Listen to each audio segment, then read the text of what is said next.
Chapter 1. Loomings.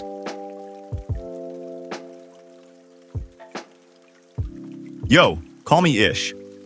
A few years back, whatever, time's fake, I was broke, bored, and had zero going on. Nothing on land was hitting right, so I figured I'd dip and vibe with the ocean for a while. Sailing's basically my therapy. Clears the mental fog and gets my blood flowing. When I start feeling depressed, like it's a permanent sad November vibe in my soul, when I find myself accidentally stopping outside funeral homes or tailing random processions just to feel something, and especially when my brain gets so dark that it takes every ounce of self-control not to throw hands with strangers just to break the monotony, that's when I know I need to get back to sea. It's either that or spiral. Cato? That dramatic dude fell on his sword.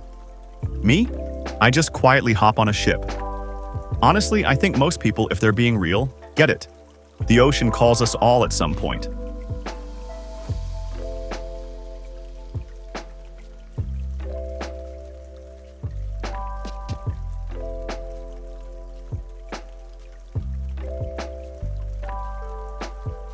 Now picture New York City, aka the Manhattoes, wrapped in piers like an island flexing coral reef energy. Everywhere you look, streets lead you toward the water. Downtown's where the ocean slaps the edges of the city, and it's always full of people just staring at the waves like it's a live stream from the void. Walk around the city on a lazy Sunday. From Corlear's Hook to Whitehall, what do you see? Dudes on docks, leaning on posts, perched on crates, peeking from ship decks like seagulls with 9-to-5s. All of them, landlocked Monday to Friday, now dreaming salty dreams. It's kinda wild. Where'd the grass go? Why are they here? More people roll in, all headed straight to the edge, not even chilling in the shade. No, they want to be right there, borderline falling in. Crowds on crowds, from all corners of the city. Is it the compass needles on those boats pulling them in like magnets? Now switch scenes. You're out in the country near a bunch of lakes. Doesn't matter which trail you pick, it'll lead to water. Humans are basically water-seeking missiles. Even the most spaced-out dude will wander toward a stream if there's one nearby. If you're ever lost in a desert, just follow the philosophy major. He'll sniff out a pond eventually. Water and introspection? Soulmates. Been that way forever.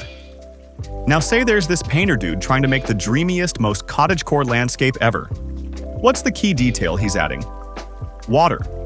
Sure, he's got trees with hollow vibes, sleeping cows, soft smoke from a far-off cottage.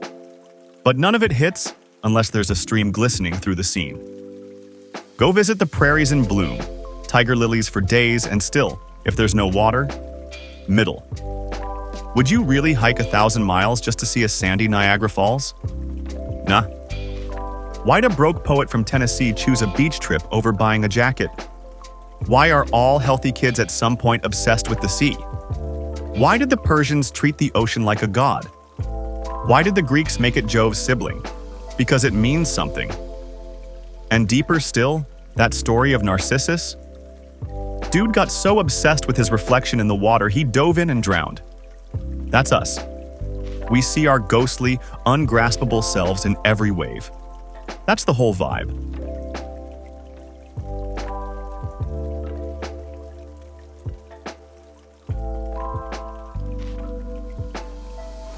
Now, when I say I hit the sea when I'm mentally foggy or chest gets tight, I don't mean I cruise like a rich tourist. Nah. To sail as a passenger, you need money, and a wallet without money is just a folded L. Plus, passengers get seasick and cranky and don't sleep and complain the whole time. Hard pass. And I'm not trying to be captain, cook, or commodore. Let those LinkedIn types chase titles. Me? I don't need prestige. I can barely manage my own mess, let alone a whole ship. And yeah, even though being a cook has some clout, and I do love a properly seasoned chicken, I'm not here to be kitchen crew. Fun fact, Egyptians were so into roasting birds that they mummified them. No thanks. So when I go to sea, I go full deckhand mode. Up the mast, ropes and all. Sure, I get bossed around like a noob and bounce from pole to pole like it's a reality show challenge. It stings a bit, especially if you come from a family name that slaps, like a Randolph or Van something. Hurts more if you were just a teacher a week ago making tall kids call you sir. That switch hits hard, but stoicism helps. And when some crusty old captain tells me to sweep the deck, I do it. Because if the New Testament says we're all equals, I doubt Gabriel is judging me for holding a broom. Honestly, who isn't a little bit of a slave to something? So yeah, I get ordered around. But so does everyone, just depends if it's physical or emotional. Life's one big thump fest, and we all gotta rub each other's backs and get on with it. Also, I sail because they pay me. Passengers, they gotta pay to suffer. Big nope, paying money equals pain. Getting paid? Ecstasy. We all act like money's the root of all evil, but the minute someone hands us a bag, we're smiling like it's Christmas. We know money's cursed, but still run straight into the fire. Human nature. And finally, there's the fitness and fresh air on deck. Truth is, most of the elite folks up top breathe second-hand vibes. The sailors get that real air. Just like in life, the people out front often don't realize they're just echoing what the regulars figured out first.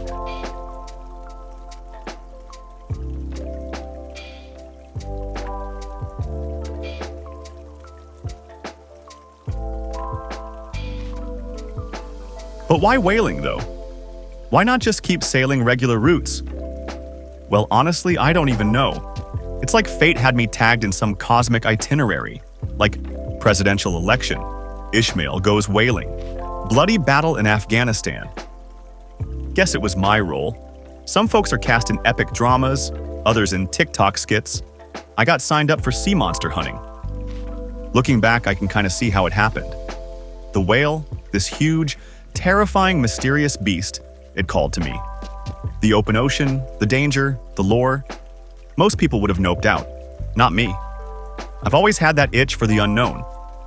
I want to see forbidden places and shake hands with horror. Not because I'm emo, but because it makes sense to know the monsters in your own house. So yeah, I signed up. The gates to the Wonder World opened and boom, I was in. Just me, my curiosity, and 1,000 mental whales parading through my mind. One of them bigger than all the rest, a ghostly white phantom, massive and looming, like a floating mountain in the sky.